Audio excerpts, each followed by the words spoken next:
Stay tuned for tips and techniques from the nation's top chefs in the Chef's Kitchen.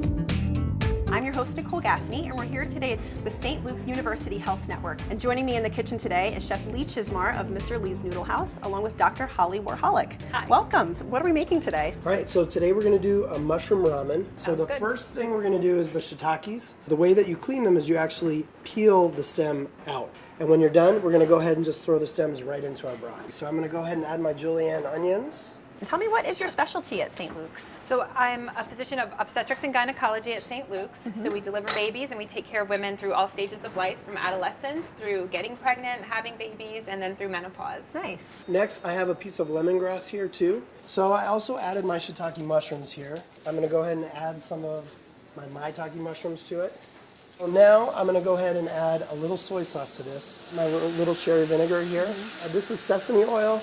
Our GGS smell there. that soy already. And then we're pretty much ready to start doing the noodles, and we're gonna poach oat egg as a garnish. So I have kombu. These are actually bonito flakes. We have our tare over here. So this is basically your flavor packet for your ramen. We're just gonna put some compartments. Let's get in here. It looks Right. amazing. Wow. You would never even know that's vegetarian. To see today's recipe, log on to chefskitchen.tv.